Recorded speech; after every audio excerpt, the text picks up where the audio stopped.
Good morning students, कैसे हैं आप सब? आई होप बहुत अच्छे होंगे। लास्ट टाइम में बच्चों बात कर रहे थे हम विमीय सूत्रों की बात कर रहे थे। और विमीय सूत्रों की जब बात कर रहे थे तो मैंने आपसे कहा था विमाओं के अनुप्रयोग चल रहे थे। पहला अनुप्रयोग हो गया था समीकरण की सत्यता की जांच करना। अब दूसरा अनुप्रयोग जो विमाओं का है वो ये है कि किसी एक मात्रक पद्धति से भौतिक राशि के मान को एक मात्रक पद्धति से दूसरे मात्रक पद्धति में परिवर्तित करना। एक सेकंड, इसको मैं थोड़ा पढ़ लेता हूँ। एक सेकंड,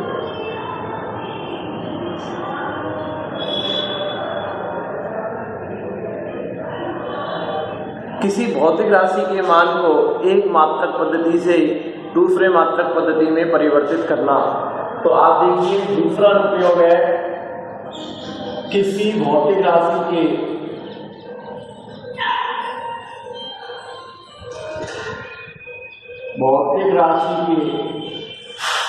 मान को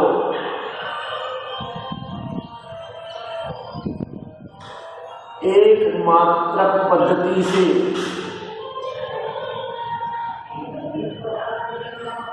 दूसरी मात्रक पद्धति में परिवर्तित करना।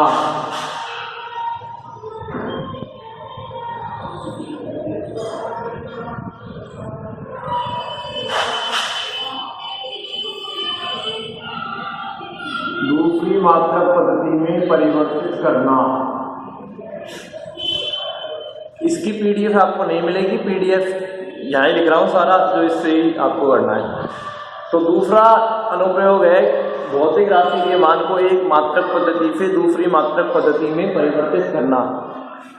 इधर सुनिए कैसे करते हैं। जैसे कहने का मतलब क्या है, एक मीटर, एक मात्रक पद्धति में मीटर 1 मीटर है और दूसरी मात्रक पद्धति में 1 मीटर बराबर क्या है 100 सेंटीमीटर। तो 1 मीटर दे दिया, एमकेएस पद्धति है मीटर तो, और कह दिया कि 1 मीटर एमकेएस पद्धति में है तो सीजीएस पद्धति में इसका मान कितना होगा, तो 100 सेंटीमीटर होता है। तो 1 मीटर बराबर कितना आ गया 100, और सीजीएस पद्धति में क्या होता है सेंटीमीटर, तो 1 मीटर बराबर 100 सेंटीमीटर होता है। तो ये दूसरी मात्रक पद्धति में आ गया। तो 1 मीटर बराबर क्या होता है 100 सेंटीमीटर होता है। तो एक मात्रक पद्धति में तो 1 मीटर था, दूसरी मात्रक पद्धति में कितना हो गया 100 सेंटीमीटर हो गया। कोई दिक्कत वाली बात ही नहीं है। अब देखो कैसे करते हैं। इसके अंदर क्या करते हैं, सवाल करेंगे जब क्लियर हो जाएगा। किसी भी भौतिक राशि को मैं लिख रहा हूं इसके अंदर, किसी भी भौतिक राशि का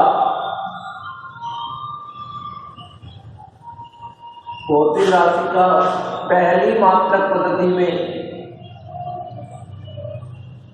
मान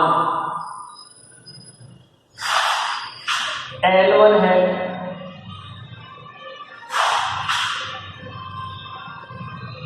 वह दूसरी मात्रक पद्धति में जो निकालना है, दूसरी मात्रक पद्धति में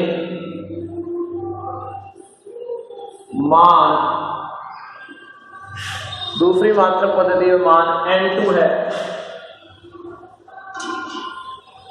दूसरी मात्रक पद्धति में मान N2 है। तब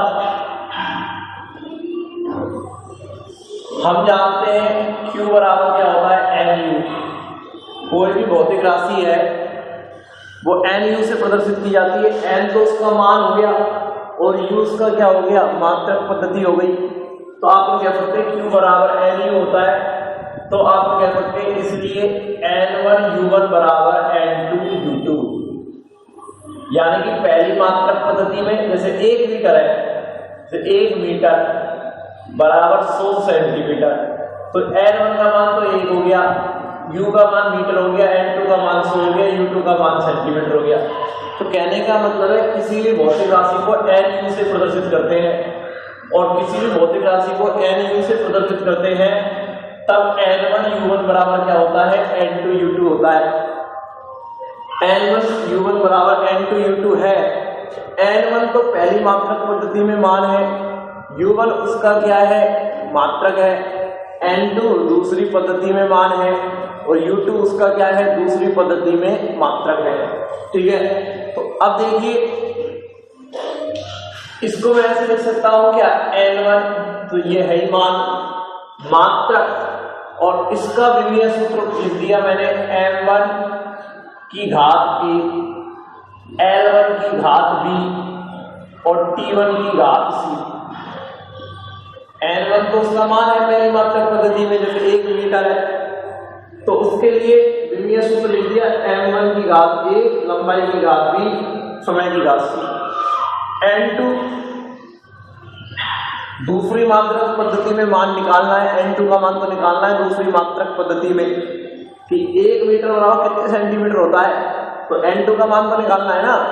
तो U2 दूसरी मात्रक पद्धति में मात्रकों का विमा लिख दी, M2 की घात A, L2 की घात B और T2 की घात C। दूसरी मात्रक पद्धति में विमाएं तो हमेशा अपरिवर्तित रहती है, चाहे वो CGS हो चाहे MKS पद्धति हो। तो ABC जो विमाएं होती हैं वो तो अपरिवर्तित रहती हैं। मैंने क्या करा, पहली मात्रक पद्धति में मान N1 है, दूसरी मात्रक पद्धति में मान N2 है, तो N1 और N2 को छिड़ेंगे। पहली मात्रक पद्धति में मात्रक का विमीय सूत्र ये रहा, दूसरी मात्रक पद्धति में विमीय सूत्र ये रहा। हमको N2 का मान निकालना है, इसलिए N2 बराबर हो जाएगा N1 M1 की घात A, L1 की घात B और T1 की घात C बटे M2 की घात A, L2 की घात B और T2 की घात C। ठीक है ना, तो इसको अपन ऐसे भी लिख सकते हैं N2 बराबर N1 M1 बटे M2 की घात A, L1 बटे L2 की घात B और T1 बटे T2 की घात C। इसको ऐसे निकाला जा सकता है, इस सूत्र से N2 का मान निकलकर आ जाएगा। ठीक है ना, ये तो सूत्र आ गया। सवाल कैसे करेंगे, इधर देखना N1 जैसे 1 मीटर था तो 1 आ जाएगा N1 का मान, मीटर को सेंटीमीटर में बदलना है, यानी कि मीटर पहली पद्धति है, सेंटीमीटर CGS पद्धति है। N1 का मान तो क्या आ जाएगा 1, M1 मीटर वाली पद्धति में M, L और T निकालेंगे, और CGS पद्धति में बदलना है तो M2, L2 और T2 निकालेंगे, और ABC के मान निकाल के रख देंगे, N2 की वैल्यू आ जाएगी। अब सवाल करते हैं तब पता पड़ जाएगा कि कैसे करना है। ये तो आ गया, सवाल कैसे करेंगे इसको मैं मिटा रहा हूं, आप इसको नोट करें, ये सूत्र है। सवाल कैसे करते हैं इधर देखना, सवाल ये है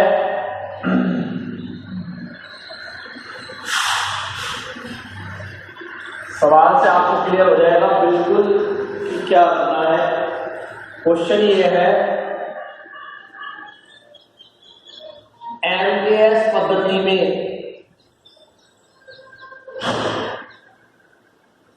बल का मान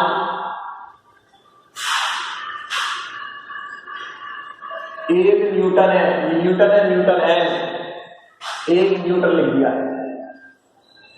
1 न्यूटन है, तो CGS पद्धति में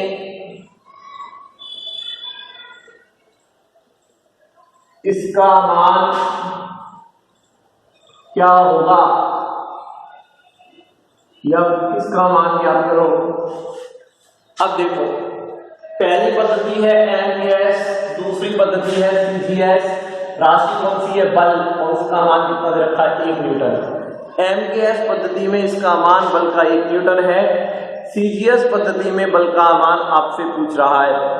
ठीक है, CGS पद्धति में बल का मान आपसे पूछ रहा है कि CGS पद्धति में बल का मान क्या होगा। इधर देखिए, सबसे पहले बात करेंगे, पहली पद्धति है MKS। तो MKS पद्धति में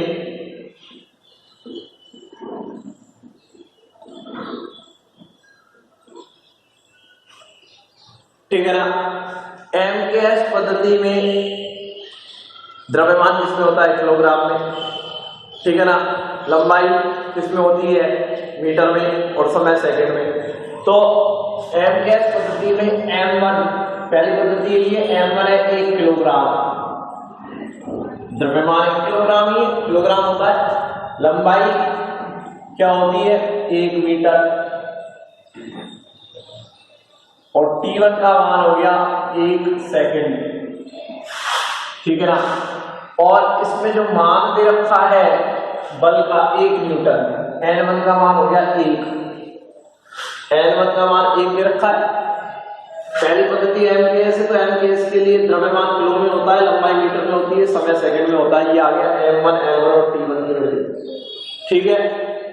फिर सीजीएस पद्धति में पूछ रहा है, तो दूसरी पद्धति सीजीएस हो गई, सीजीएस पद्धति में, और वो M2 का मान हो गया 1 किलोग्राम की जगह ग्राम होता है। द्रव्यमान किसमें होता है सीजीएस में, ग्राम में होता है। लंबाई किसमें होती है मीटर में, इसमें होती है सेंटीमीटर में, सेंटीमीटर हो गया 1 सेंटीमीटर, और समय किसमें होता है सेकंड में, तो 1 सेकंड। और N2 का मान पूछ रहा है कि पहली पद्धति में इसका मान 1 न्यूटन है, तो दूसरी पद्धति में इसका मान कितना होगा, ठीक है ना, ये पूछ रहा है।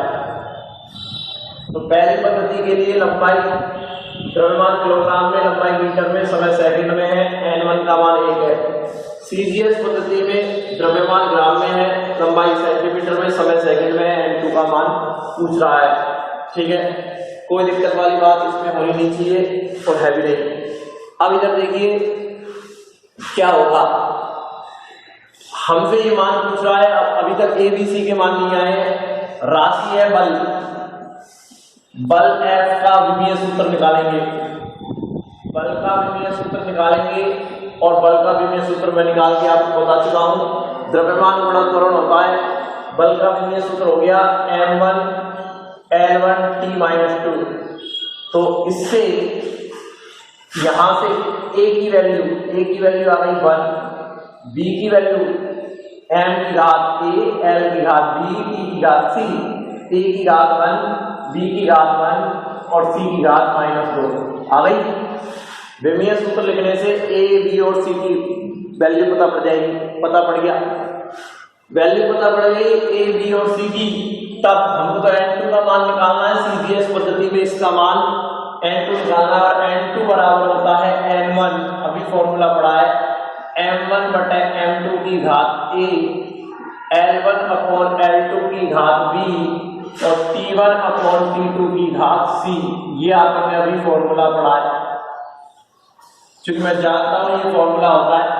तो N2 बराबर मान रख दो, N1 का मान 1 है, M1 1 किलोग्राम, M2 क्या है ग्राम में 1 ग्राम, A की वैल्यू कितनी है 1, L1 की वैल्यू है 1 मीटर, ये किसमें 1 सेंटीमीटर, सेमी लिख दिया।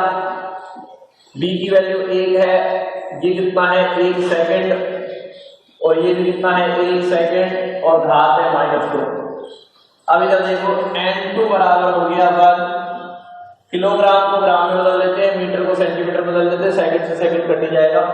1 किलोग्राम बराबर 1000 ग्राम आ गया, नीचे 1 ग्राम है, इसकी घात 1, मीटर को सेंटीमीटर बदल दिया 100 सेंटीमीटर, और ये 1 सेंटीमीटर है, घात 1 सेकंड बटे 1 सेकंड की घात -2, ये कट गया, इससे सेंटीमीटर सेंटीमीटर कट गया, ग्राम से ग्राम कट गया।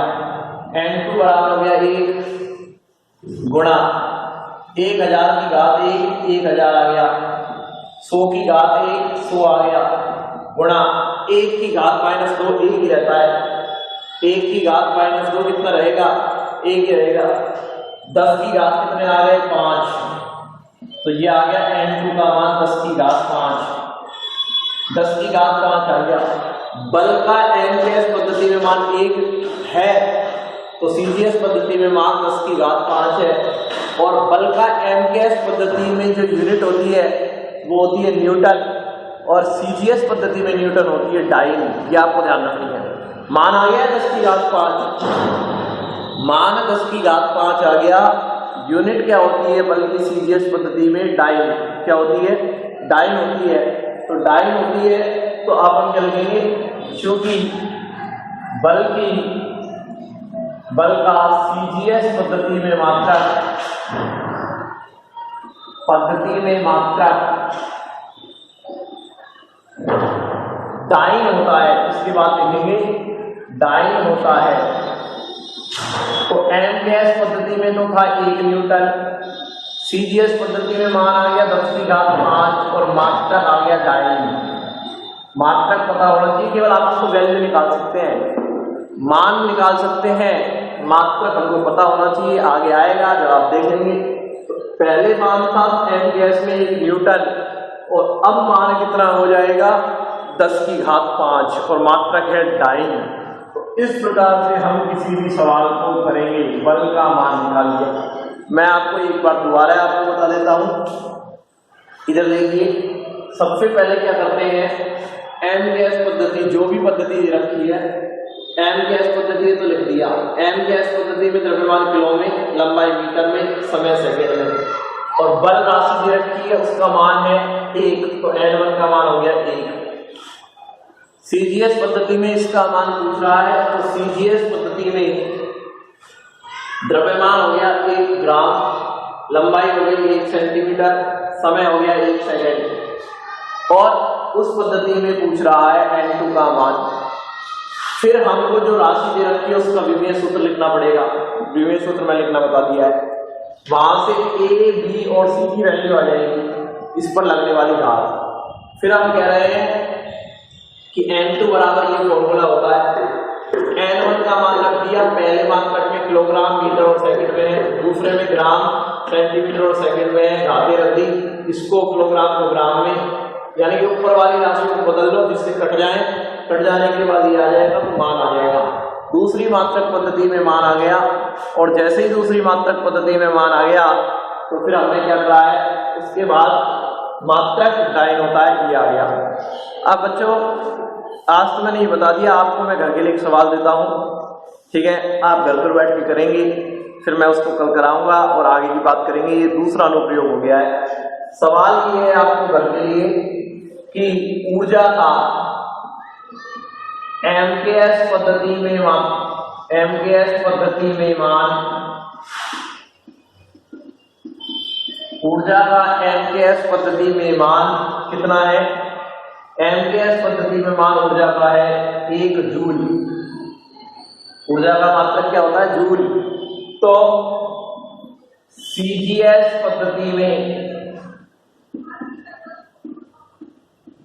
इसका मान ज्ञात करो।